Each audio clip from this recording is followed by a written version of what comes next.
Season 3। माहौल चुनाव का है, बात सियासत की, और स्वाभाविक है कि हम बात करेंगे परिवर्तन कौन ला सकता है, कितना ला सकता है और कहां तक ला सकता है। तजुर्बे के आधार पर मेरा यह मानना है कि भारतीय राजनीति बहुत ज्यादा शख्सियत ओरिएंटेड होती जा रही है, पर्सनालिटी ओरिएंटेड होती जा रही है, और उस लिहाज से सियासत को जानना और समझना जरूरी है।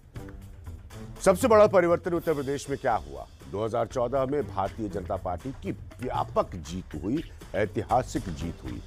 14 हो, 17 हो या 19 हो, इन तीनों जीतों का सबसे बड़ा चेहरा और नायक थे नरेंद्र मोदी। मैं सारी इस तरह की शख्सियतों को परिवर्तन के प्लेयर्स बुलाता हूं, यानी कि क्या वो परिवर्तन ला पाएंगे, क्या वो परिवर्तन की तरफ पहले की तरह कंट्रीब्यूट कर पाएंगे। डिमांड अभी भी बहुत बड़ी है, इसलिए सबसे पहले ये जानना जरूरी है कि मोदी फैक्टर आज भी कितना जरूरी है उत्तर प्रदेश में भारतीय जनता पार्टी की वो जीत के लिए जिससे ठोक के उसकी सरकार बनने का दावा बने।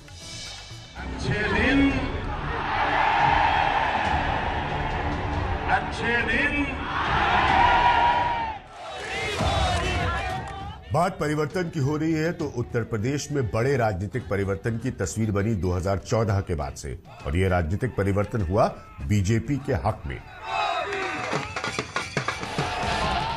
इसका देश और उत्तर प्रदेश दोनों में असर हुआ और चेहरा बने नरेंद्र मोदी। उसके बाद 2014, 17 और 19 में जो हुआ वो ऐतिहासिक बन गया बीजेपी के लिए। जोड़ी थी नरेंद्र मोदी और अमित शाह की, जीत थी बीजेपी की। लेकिन मेरे हिसाब से इस सफलता की शुरुआत को 2014 से एक साल पहले जाकर समझने की जरूरत है, मोदी फैक्टर पर। क्योंकि जब 2013 में तय होने लगा कि नरेंद्र मोदी का चेहरा बीजेपी की तरफ से देश के अगले प्रधानमंत्री के तौर पर सामने आएगा, तो एक बहस छिड़ी, और वो बहस थी क्या गुजरात की तरह नरेंद्र मोदी उत्तर भारत में भी बड़ा जनसमर्थन हासिल कर पाएंगे। यह बड़ा जनसमर्थन अटल बिहारी वाजपेयी को मिल चुका था, और सवाल था क्या मोदी उसे दोहरा पाएंगे। फिर 2014 आया और मोदी ने साबित कर दिया, उत्तर प्रदेश में उन्हें बहुत बड़ा जनसमर्थन मिला और वो पार्टी को 70 सीटों से ऊपर ले गए। ऐसा कभी नहीं हुआ था और मोदी को लेकर उत्तर भारत की बहस वहीं खत्म हो गई। मैं प्रारंभ से कहते आया हूं कि जो सरकार होती है वो सरकार किसी दल की नहीं होती है, सरकार देश की होती है। भारत माता की। फिर 2017 आया, छोटी पार्टियों के गठबंधन को बीजेपी बड़े मंच पर ले आई। ये काम अमित शाह का था, चेहरा भी मोदी, और कमाल हो गया।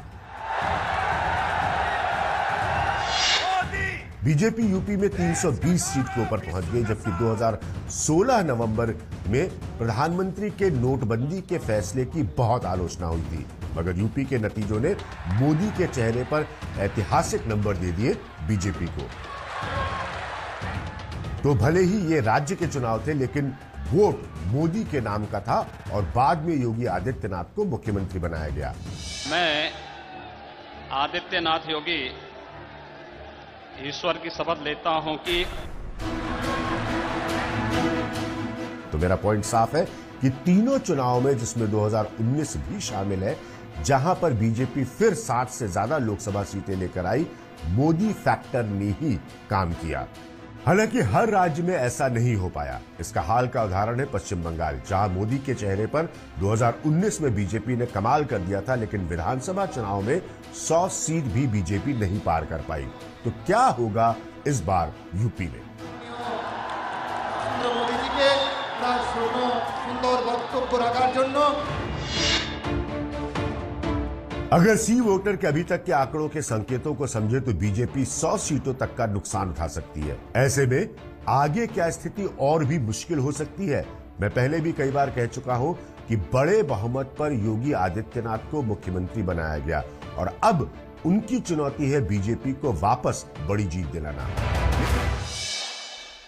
तो हमेशा की तरह चुनाव पर बारीकी से और ट्रैकिंग के साथ अपने तजुर्बे का इस्तेमाल करते हुए नजर बनाए रखे हुए यशवंत देशमुख को किसी तारुफ की जरूरत नहीं है, समझते हैं चुनाव को और उसके बदलाव परिवर्तन की बारीकियों को। Yashwant, thank you so much, heartfelt thank Yashwant Deshmukh का हमारे साथ जुड़ने के लिए। पहला पॉइंट मेरा यह है कि 14, 17, 19 तीनों को देखते हुए अभी भी नरेंद्र मोदी कितने इंपॉर्टेंट है, अहम है, क्रूशल है बीजेपी के लिए उत्तर प्रदेश में। पिछले 10 साल की राजनीति में अगर हम देश के ऊपर निगाह डालें तो केवल एकमात्र शख्सियत या चीज या मुद्दा जिसने इस देश की राजनीति को एक तरह से अपसाइड डाउन किया है, घुमा दिया है, और जिसके ध्रुव के चारों ओर राजनीति इस समय घूम रही है, ये हमें कहना पड़ेगा कि राष्ट्रीय स्तर पर वो एक ही नाम है, वो है नहीं। यशवंत, इंपॉर्टेंट पॉइंट ये है कि 2019 के बाद ये बात सच है कि रीजनल लीडरशिप का वो इंपैक्ट नहीं नजर आया है, और नरेंद्र मोदी के होने के बावजूद महाराष्ट्र से लेकर वेस्ट बंगाल तक, पश्चिम बंगाल तक बीजेपी चुनाव हारी भी तो है। तो इसलिए खाली मोदी फैक्टर टर्न अराउंड कर देंगे, इसकी कोई पुख्ता गारंटी नहीं है। अब ये एक मिसकंसेप्शन है कि सन 2014 के बाद से बीजेपी चुनाव नहीं हारी, ऐसा नहीं है। आप ये 2 लोकसभा अलग कर दीजिए तो बचे हुए सारे विधानसभा चुनाव मिला लीजिए, उसमें आधे चुनाव बीजेपी हार चुकी है।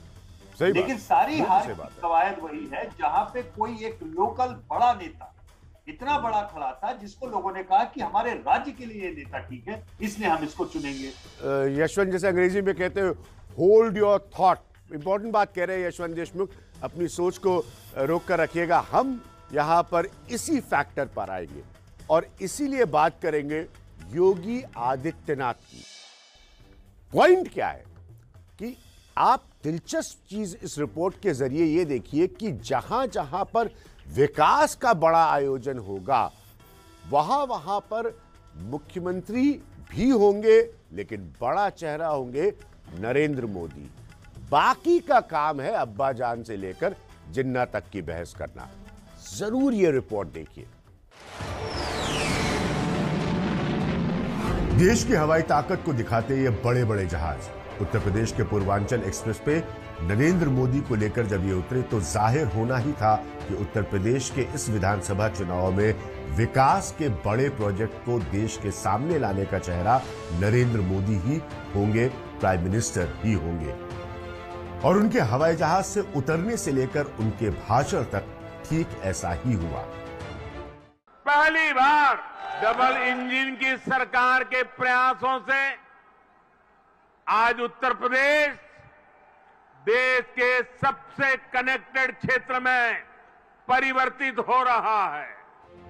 तो उत्तर प्रदेश के विकास के परिवर्तन की कहानी मोदी की जुबानी। हालांकि जब हम एक्सप्रेसवे की राजनीतिक श्रेय की लड़ाई का जिक्र करते हैं तो ये भी जानना जरूरी है कि उत्तर प्रदेश राष्ट्रीय राजमार्ग यानी कि नेशनल हाईवे की औसत पर देश में 14वें स्थान पर है, यानी कि बहुत लंबा सफर और स्टेट को तय करना अभी बाकी है। स्वाभाविक है जब बारी आई जेवर में अंतर्राष्ट्रीय एयरपोर्ट की, तब भी सारा फोकस नरेंद्र मोदी पर था और उन्होंने नोएडा के इस हिस्से को भविष्य में अंतर्राष्ट्रीय जगह बन जाने का ऐलान किया, जो नोएडा के उस पूरे हिस्से की तस्वीर बदल देगा। साथ में उन्होंने योगी आदित्यनाथ की भी तारीफ की ताकि विकास का श्रेय उन पर और उनकी सरकार पर भी बना रहे। लेकिन मैं ये पहले भी कह चुका हूं कि चुनाव में और सियासत में अलग अलग आयोजनों में अलग अलग मौकों पर माहौल को देखते हुए अलग अलग सियासी जबान का इस्तेमाल होता है और बीजेपी भी बखूबी इस बात का हिसाब किताब रखती है। उत्तर प्रदेश की राजनीति में पोलराइजेशन यानी कि ध्रुवीकरण का सिलसिला बहुत लंबे अरसे से चलता आ रहा है सभी सियासी पार्टियों का। इसलिए अब्बा जान से लेकर जिन्ना तक की बहस कोई हैरत की बात नहीं है। सरदार पटेल जी, राष्ट्रपिता महात्मा गांधी, जवाहरलाल नेहरू, जिन्ना एक ही संस्था में पढ़ करके बैरिस्टर बन करके आए। देश गन्ने की मिठास को एक नई उड़ान देगा या जिन्ना के अनुयायियों से फिर दंगा करवाने की शरारत करवाएगा। लेकिन बड़ा फर्क यह है कि नरेंद्र मोदी प्रधानमंत्री है और उन्हें इससे अलग दिखना है। वो सबका साथ सबका विकास की बात करने वाले हैं, इसलिए उन्हें विकास के एजेंडे पर सबसे ऊपर दिखना है और इसी में बीजेपी को सबसे फायदा भी मिल सकता है आने वाले विधानसभा चुनाव में मार्च 2022 में।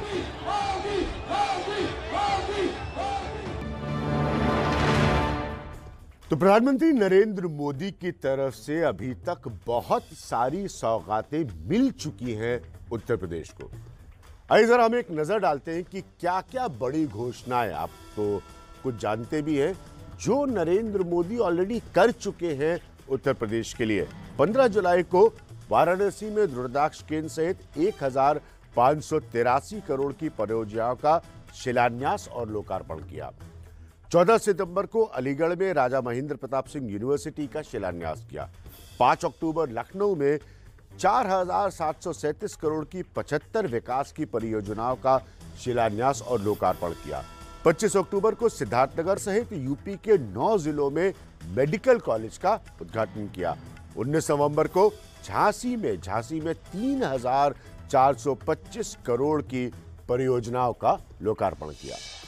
तो बड़े विकास का चेहरा नरेंद्र मोदी, बाकी लोग करते रहे, अब्बा जान, भाई जान, जिन्ना, यशवंत देशमुख, बहुत तजुर्बा है आपका, ये बढ़िया स्ट्रैटेजी है, क्योंकि अब प्राइम मिनिस्टर तो इस तरह की भाषा नहीं बोल सकते, वो तो देश के प्रधानमंत्री हैं। नहीं, वो बोल भी नहीं सकते और वो बोलेंगे भी नहीं, क्योंकि एक बात ये भी मान लीजिए कि उत्तर प्रदेश में अब जब हम पूछते हैं कि आखिर आप वोट क्यों देंगे बीजेपी को या मोदी को, तो आप बहुत विचित्र आपको लगेगा कि दरअसल वोट जो पढ़ रहे हैं मोदी के नाम पे वो विकास के ही वोट पढ़ रहे हैं। तो दरअसल बीजेपी का कोर वोट, जो किसी जमाने में हम उसे ब्राह्मण बनिया की पार्टी कहते थे, अभिज्ञान वो कोर वोट अब वो 80 के 70 के दशक के कांग्रेस का कोर वोट हो गया है, गरीब वाला वोट।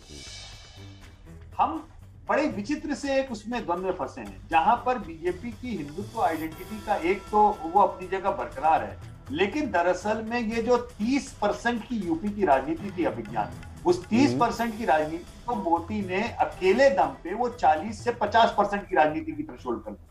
अहमियत ये बात रखती है कि योगी आदित्यनाथ, मैं बहुत अरसे से कह रहा हूं कि जब 325 सीट आई तो भारतीय जनता पार्टी ने उनको मुख्यमंत्री बना दिया। सांसद वो पहले कई बार रहे थे, लेकिन कोई प्रशासनिक तजुर्बा उनके पास नहीं था। अब चुनौती है उनको बीजेपी को जितवा कर लाना। उत्तर प्रदेश की तस्वीर अगर हम उसकी राष्ट्रीय तुलना करें अलग अलग हिस्सों से, तो क्या है विकास के पैमाने पर, इसको जानना बहुत जरूरी है। नीति आयोग का जो राष्ट्रीय बहुआयामी गरीबी का सूचकांक है, उसमें उत्तर प्रदेश का है। स्वास्थ्य, शिक्षा और जीवन स्तर जैसे 12 बिंदुओं पर जो राज्यों का सर्वे है, बिहार, झारखंड और उत्तर प्रदेश के सबसे गरीब राज्यों में गिनती होती है। उत्तर प्रदेश में करीब 9 करोड़ लोग गरीब हैं। बाल और किशोर मृत्यु दर में यूपी नंबर 1 है, यानी कि 4.97%। स्कूल ड्रॉप आउट के मामले में यूपी नंबर 5 पर है, यानी कि 17.52%। और मात्र स्वास्थ्य के पैमाने पर यूपी नंबर 2 पर है, यानी कि 35.47%। तो कुल मिलाकर अगर आप नीति आयोग के आंकड़ों को देखें तो ये है यूपी की तस्वीर, जो बताती है कि विकास का बहुत लंबा रास्ता, बहुत लंबा सफर अभी तय करना है। तो जैसा मैंने शुरुआत में कहा, उसी से अंत करूंगा कि भारतीय राजनीति बहुत ज्यादा शख्सियत के इर्द गिर्द होती जा रही है। इसलिए इस खास श्रृंखला में सियासत को समझते हुए, शख्सियतों को समझते हुए, पर्सनालिटी को समझते हुए क्या तब्दीली हो सकती है, क्या बदलाव हो सकता है, क्या परिवर्तन हो सकता है, हम इसकी बात करेंगे।